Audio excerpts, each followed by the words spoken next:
Hey, what's up guys? In this tutorial we are going to learn about the hash tables data structure. So the agenda of this tutorial is that we will learn in the first step that what are hash tables. In the next step we will learn what is hashing with the help of some examples. Next we will move towards the steps of hashing, how hashing is performed. Now in the fourth step, what we will do is we will learn about what is the hash function. So what does hash function do? And then we will learn about the MD5 hash generator. So in this website we will learn what is this. Now in the next step we will learn what is collision in hash tables and what is its what we can say is how can we solve this collision issue. In the next step we will learn how can we insert in hash tables and how can we calculate its time complexity or what is its time complexity. Then we will learn searching in hash table and its time complexity. So how can you search in the hash tables. Then in the next step we will learn accessing items in the hash table and their time complexities, and in the last step what we will learn is the difference between the arrays and the hash tables.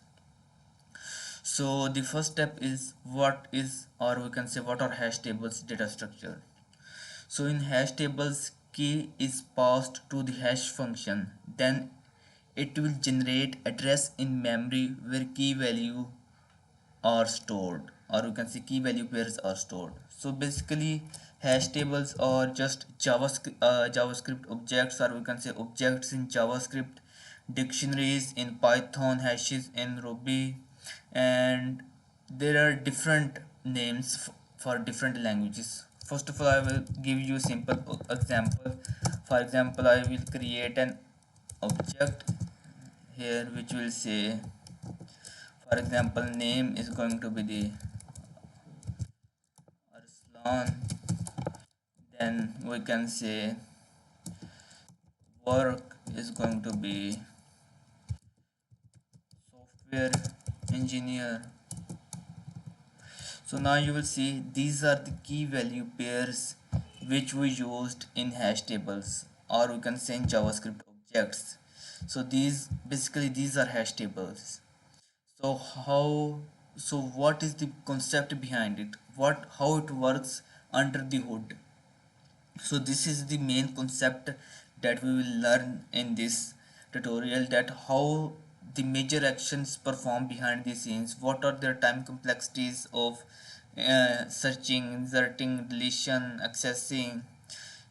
So first of all, you have understood that these are dictionaries in Python or objects in JavaScript. What is their role? So they store data in the form of key value pairs. In the previous lecture, we have learned about the array data structure. So if you haven't watched this tutorial, I will recommend you to first of all watch this tutorial and the big notation tutorial. Now in array data structure you have seen the data is stored in the form of just the value pairs and the indexes. So the indexes are always in order. For example, 0, 1, 2, 3, they are in order, and the values are stored in these indexes in the memory. Whereas the hash functions are not in order, or we can say like this, in these hash tables are stored in the memory as a key value pairs, not just the value, they are stored in the key value pairs. So first of all, the keys have been passed to the hash functions, they generate the memory location, and in these memory locations these key value pairs has been stored. We will learn about the whole process here. So first of all, let's learn about the hashing in these hash tables. So what is hashing basically? So here I have written the definition of the hashing, or the with the help of some examples. So these are from daily life examples. Then here is a complete information about the hashing, what the whole process looks like. So let's start. First of all, what is hashing? So hashing is a technique that is used to uniquely identify a specific object from a group of similar objects.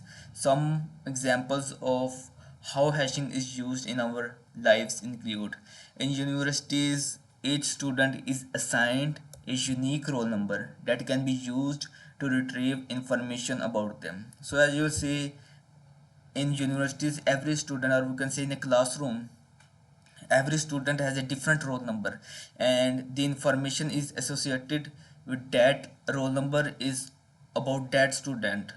So you can clearly understood the idea behind the hashing, that every individual element, or you can say student, has a different id, or we can say different roll number. So in those ids are on this roll number, just the information of that user will be stored, not the all of the student, just the information of that student will be stored with this specific id or with this specific roll number. Now the next example is in libraries, each book is assigned a unique number that can be used to determine information about the book, such as its exact position in the library or the users it has been issued to, etc.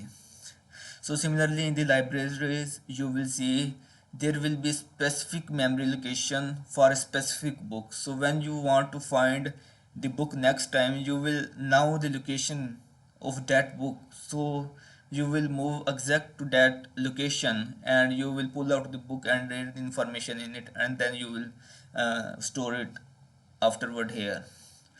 So this is the idea, that every book in this library will have some uniqueness in it, so it will be easy for you to find that book or find the information about that book. This uniqueness could be the name of the authors, or we can say the indexes, or we can say the some memory location, or we can say the some memory positions with specific ids.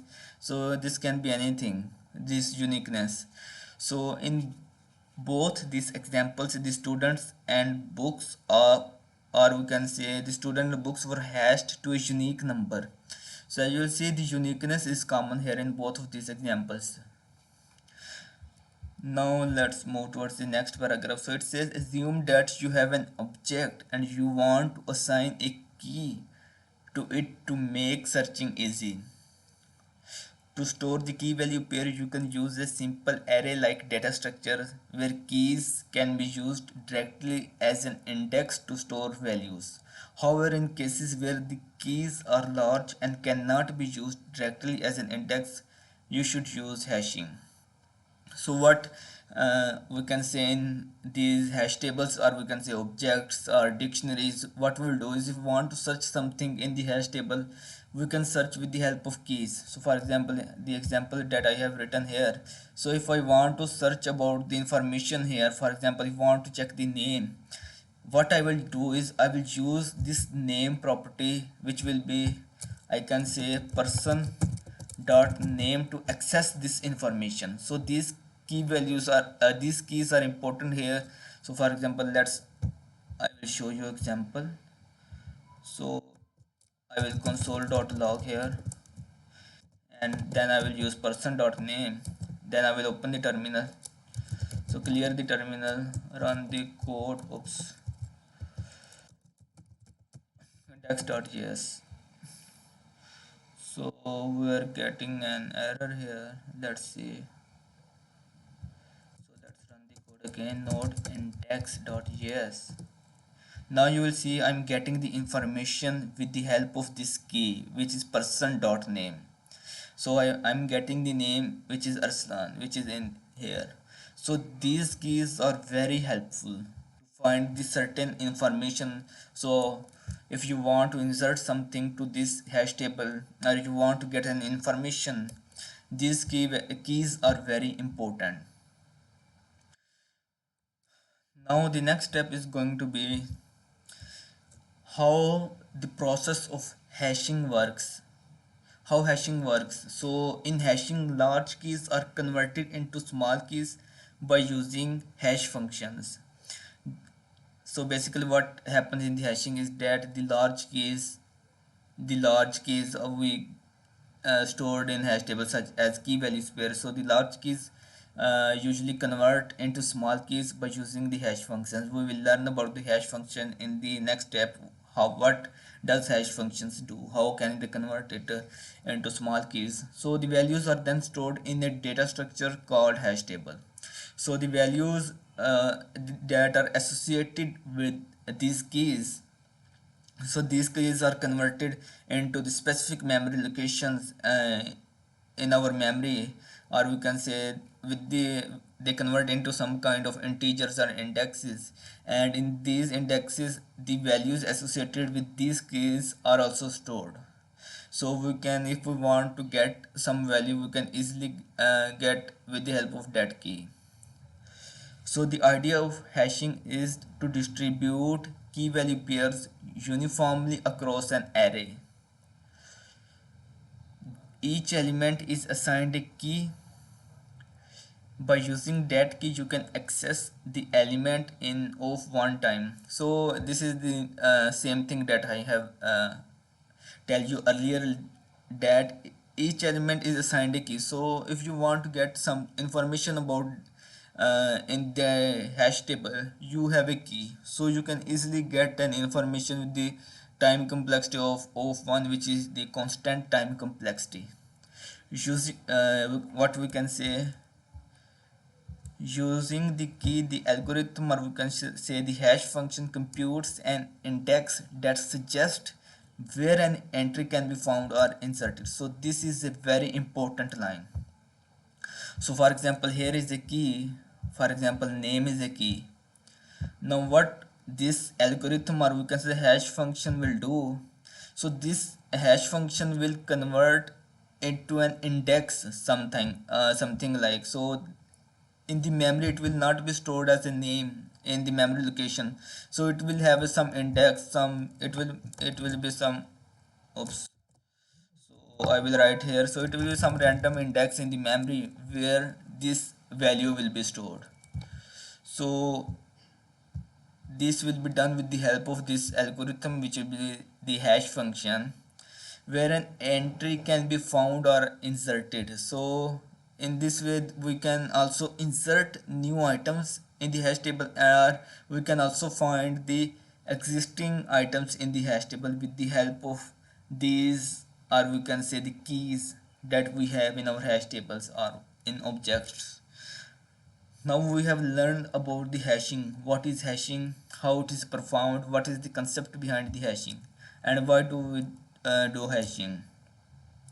So the next step is, or we can say, steps of hashing. So how many steps hashing is done.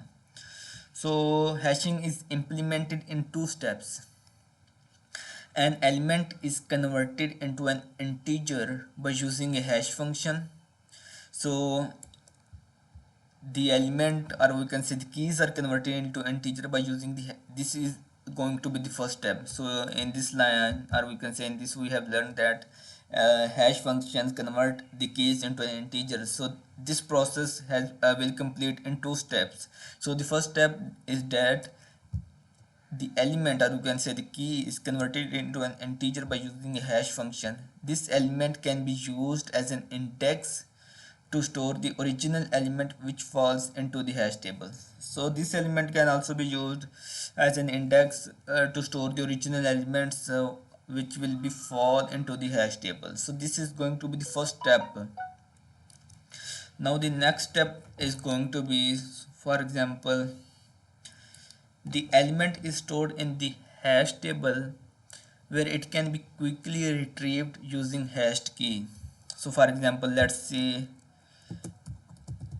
if the element is stored in the hash table by using the certain type of key, which will be something, let's see, it will be this, and the values stored here are something, the name, which is Arslan. So if you want to get this name, what we will do is will have this, or we can say this hashed key. So this hashed key will have a key name of name, for example in the data, or we can say here in the object, and this name will be converted to this hashed key. So when we will get the information, or we can say we use person dot name here, So we have console.log person.name. What it will happen is it will associated with this hashed value, or you can say the hashed key. So in the memory it will retrieve the data that is associated with this hashed key. So in this way we can access the data. Now this is the step. So the first step, you can say we provide the key in the hash function, then it has been hashed. Next, what we'll do is we can use hash module array dot size. In this way we can get the index in these two steps. So in this method the hash is independent of the array size, and it is then reduced to an index, a number between 0 and array size minus 1, which will be the length of an array. So for example, the number will be, for example, if the length of an array is 15, the number will be from 0 to 15 or 1 to 15 by using the module operator. So these are the steps of hashing. So how hashing is done. Now we have learned about the hashing, so let's move towards the next step. So the next step is going to be the what is hash function. So hash function is basically is simply a function that generates a value of fixed length for each input it gets. So basically when we will provide a value, so I will go to this file in the hashing. So let's see, this is the hash function. So what the does this hash function will do, it will generate a value of fixed length for every input it gets. So for example, here I will provide the key. So for example, the key is going to be this name, the person dot name, and when we will provide this key to this hash function, it will generate a hash. So this hash will be some random number, or we can say of fixed length, which will be associated with this key. So this is the idea, or we can say this is the idea behind the hash functions. So this is the work that hash function will do. So in the next step we have to do is MD5 hash generator. So you will learn it here, that what are hash functions. So let's move here. So this is the website that I will use to explain you about the hash functions, MD5 hash generator. So this simple tool computes the MD5 hash of a string, also available these. So we will use MD5. So for example, let's say I will give it some string. So for example, I am giving it the name of Arslan. Now you will see it has converted this string, or we can say here the key, oops, in this file, the key that I'm passing as an argument to this function, it has been converted into an hash. So this is the hash to which it has been converted. So I think now you can clearly visualize how hashing will be done with the help of the hash function. So this key, or we can say this key, is associated with this or we can say this hash is associated with this key. So whenever you will write this key, you will get this hash. So for example, if I will simply change, or we can say convert it into the uppercase, this hash will be changed. So for example, when I will remove a, you will see the hash has been changed completely, and when you will use a, the hash will be different. But when I will use smaller a, the hash will be the same for this key. So whenever you will type this key, the hash will be same. So if I give someone this random pattern, they don't have any idea what's the input. So whenever I will give someone the or we can say this hash, they simply don't have any idea what is associated with this hash. So you can, with this pattern, you don't understood what is happening, or we can say which value is associated with it. We can get really fast data access with this, or by using hash functions, or we can say by using this technique we can get a really fast data access. Hash tables exist in all languages. In your language it will have some different name. For example, in JavaScript they are objects, in Python they are dictionaries, and similarly in different languages they have different names, but the main concept or the idea behind them are same. So this is the idea that I am teaching you. Now, because of this purpose, hash tables are used in, we can say, databases. So the work related to hash tables, for example, inserting, accessing, are really fast. So this is the idea behind the hash functions or hash generator or hashing. Now let's move towards the next step. So the next step is going to be the collision in hash tables. So what is collision in hash tables? So I think you will understand it better when you will visually see this. So I have a diagram for this. So this diagram is taken from Wikipedia website about the hash tables. So here you will see we have names as keys and we have numbers of these persons as values, so we are storing in these buckets. So all now you will see the key John Smith has been stored at index at memory location, you can say 152. Then Lisa Smith is stored at 001. Then Sam Doe is stored at 245. Then Sandra Doe is again stored at the same index or the same memory location at 152. So this is the collision in hash tables. So as you can see, both of these keys has been stored at the same memory location. So this is collision. So as you can see, the key with the name of the John Smith and the key with the name of the Sandra Joe is stored at the same memory location, and then we have some node, or we can say some reference to another memory location, and here this Sandra Joe and this here her phone number has been stored. So as you can see, this is the collision when what does hash tables or hash function do? They generate, or you can say they allocate the same memory location to different keys. So this thing that you can see here, the linked list, we will learn about completely about the linked list in a detailed lecture, which will become in the later videos in the next, which will be in the next or the in next 2 to 3 days. So in this on this lecture, which will be specific about the linked list, how linked list, what is the idea behind the linked list, what are their pros and what are the benefits. So when you will learn about the linked list, you will clearly see what will be happen here. So we use linked list to resolve this issue. So the issue which is the same memory allocation for different keys, we use linked list to store the, we can say, to resolve this issue. There are different ways to resolve this issue, which are the collision in hash tables. What I will recommend you to go to the, or we can say, Google in the Wikipedia page. So in the Wikipedia hash tables, here you will see collision resolution. So here you will see there these are the resolutions of these collisions. For example, separate chaining with linked list, and separate chaining with list head cells, separate chaining with other structures, open addressing. As you can see, there are different ways to resolve these issues.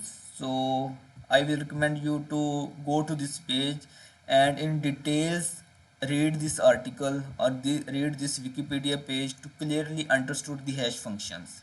So when you will read this, you will have a clear understanding what are hash tables, how they work behind the scenes, how collision happens, how we can resolve these collisions, and you will cover everything in detail.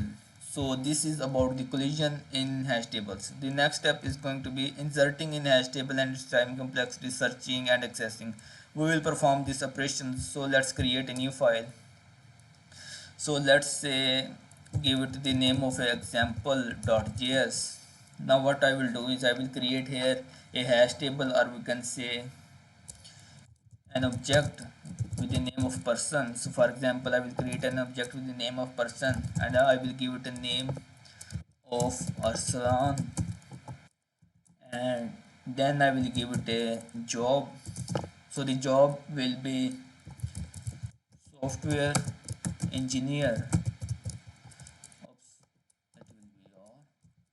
And then let's give it an age. So let's give it an age of 22, and then let's give it some work which will be the function. So in the function we will just log it, which will be console.log that Arsan, oops, Arsan makes YouTube tutorials. Let's save it. So let's say this is the object or the hash table or the dictionary in Python. So in JavaScript these are the objects. We call them as objects. So let's say if I want to access something from this. So for example, let's say if I want to access this job, what is the job that Arslan is doing? So simply what I will do is I will use console.log and I will use person dot job. Now you will see that when I will clear the terminal, so run the code here. Now you will see, oops, so this is a different file, node example.js. Now you will see we are getting software engineer. So now you see how easy it is to get an data access from the in the hash tables. Now you will see you can now the name of the key, you have a key, and with the help of this key you can easily and in a fast way you can get the data access. So this has a time complexity of 1, because there are no operations which are we can say there are. However, what we can say is if the length of this hash table may be 100 or 1000, you don't have any concern about that numbers, because you have a key and you have index, specific index, and at that, or we can say instead of index we can say you have a key, and with the help of that key you can get the value that is associated with that key. So in this way you can get the access to the data with of one time complexity. So this is the linear time complexity. Linear time complexity. Oops, not linear time complexity. It is a constant time complexity. Sorry for it. Now I have clearly explained in this 2 hours long big O notation complete tutorial, where I have literally explained everything, how you can calculate the big O notation, how you can simply visualize in your mind that what will be the big O notation for this algorithm. So if you are confused about the big O notation, I will highly recommend you to watch this tutorial, which is about the big O notation complete tutorial A to Z with examples.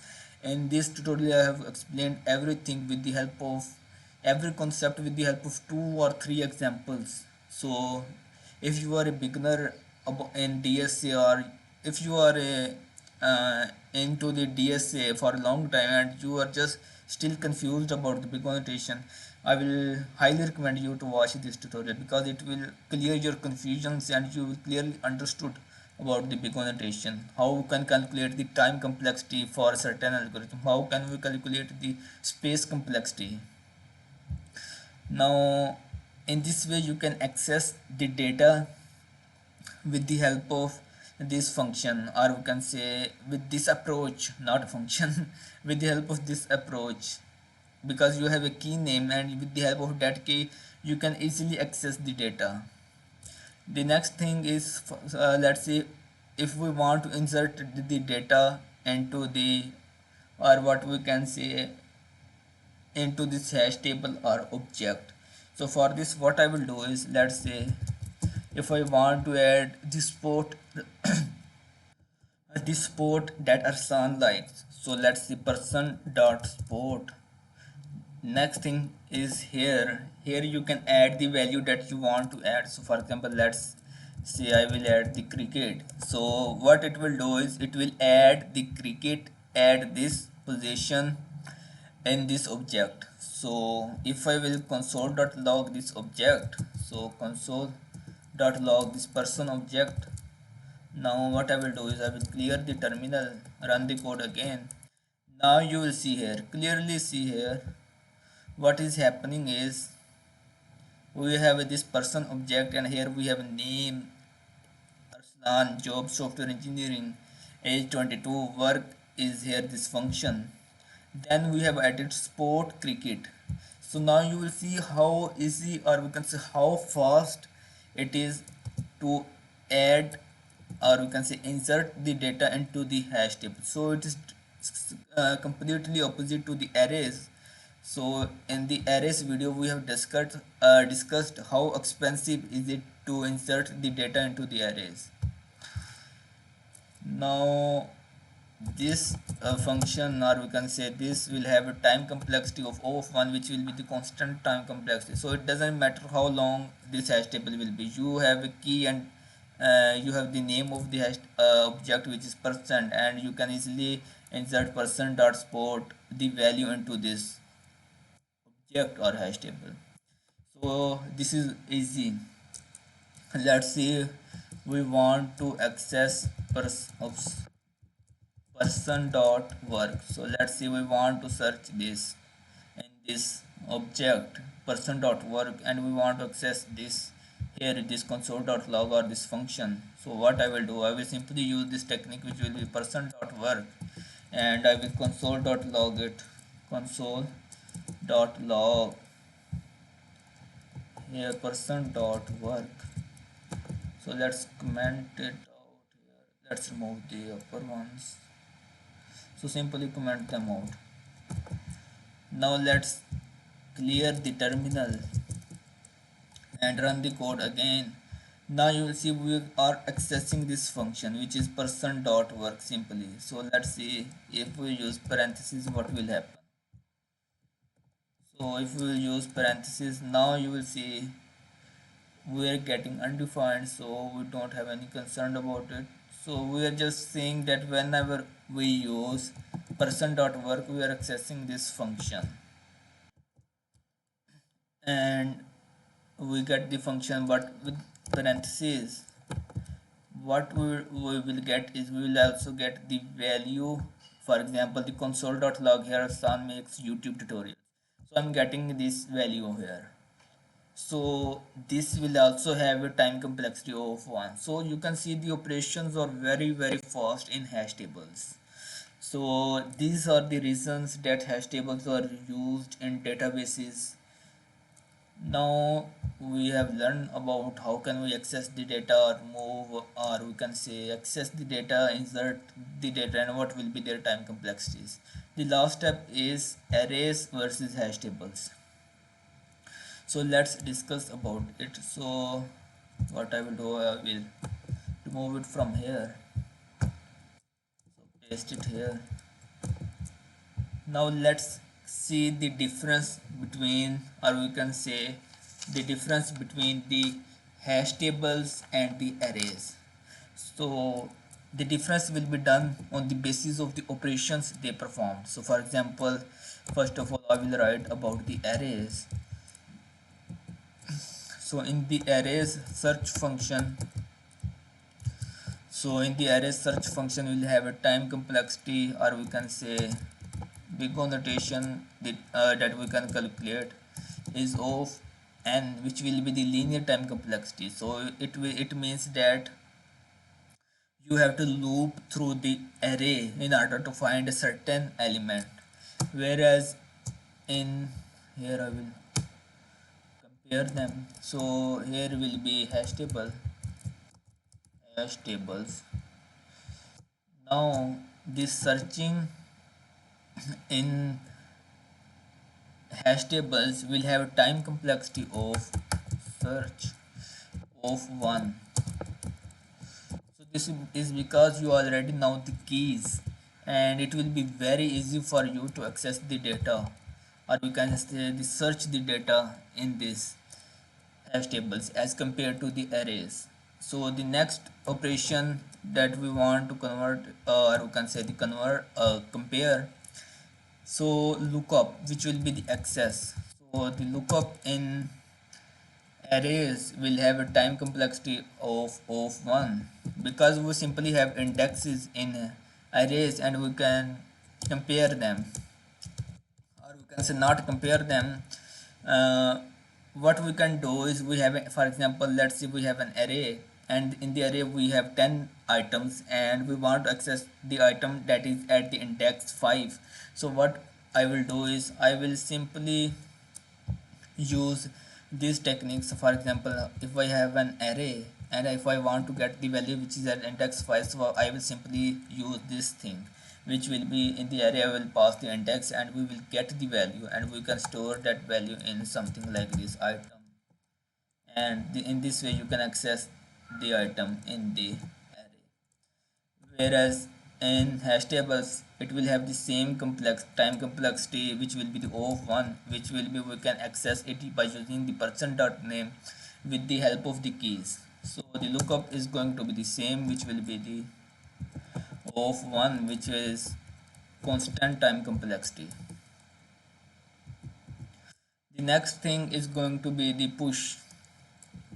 So the pushing in arrays will have a time complexity of 1, which will be the constant time complexity. So the push means the appending. So appending means when you want to add the item at the end of an array. So it will have a time complexity of 1. We have clearly understood in the arrays lecture that how these things are performed and how we can calculate the time complexity of it, and we have clearly discussed the uh, concepts that on the basis of which we use the push method or the append method, and we have made these push methods from scratch by using or we can say on this tutorial in the previous lecture. So if you want to learn about these things, you can watch this tutorial. Now push in this, or we can say will have a time complexity of 1, and it is really fast. Then we have an insert operation, and the insert operation will have a time complexity of 1, because when you want to insert an item to an array, the other items that are present will be moved towards the next steps, or we can say the number of operations will increase if the number of items in an array is increased. I have explained it in details in this array video. Now inserting is expensive, and also the searching is expensive in arrays. Now the next step is deletion. So deletion is also expensive in arrays. It has a time complexity of n, which is linear time complexity. It means if the number of items in array increase, the number of operations will also be increased. Now let's see about the hash tables. So we have looked for the search and access or lookup. Now insert, for insert it will have a time complexity of 1, because it is really fast. Oops. This is because with the help of here we have learned in the example that inserting is really fast, because we can add simply by sport cricket. With the help of case we can clearly, or we can simply add the value associated with this k into the hash table. It is not concerned about the length of this object or this hash table. So inserting is not expensive here, and deletion is also not expensive. So it will be, deletion will also be of 1, and this. So you can clearly on the basis of the time complexity, you can compare the arrays and the hash tables. So the arrays have a linear time complexity for searching, inserting and deletion. So these are the expensive things in arrays, whereas in hash tables these are not expensive things, these are fast. That's why we use hash tables in databases. And what we can say, the lookup and the pushing or appending the data is not expensive. It has a constant time complexity in arrays. So these are the difference between arrays and hash tables. I think you have, I hope you have learned something from this lecture or this tutorial, and this tutorial will be added to this data structures and algorithms playlist. So this playlist is here with the name of master data structures and algorithms. So this is the complete data structures and algorithms course in which we can cover all of the topics, all of the main or the topics which are usually asked in coding interviews, and we will also cover the questions which will be the interview questions in the later part of this series when we will complete the data structures and algorithms part. So this tutorial will be added here, and in the next tutorial we will cover some next topics about the DSA. So don't forget to like the video, subscribe to this channel, and please comments in this video what kind of knowledge you want, or what kind of things that you don't understood and you want me to make a video on these topics. So give me the topics in the comments and I will make a video on your topics. And also uh, tell me in the comments what you have learned from this video, what are these confusions that you have removed after, that has been removed from your mind after watching these tutorials. So I hope you have enjoyed this video, you have learned something new from this video. So this is going to be the end of this tutorial. Have a nice day and bye.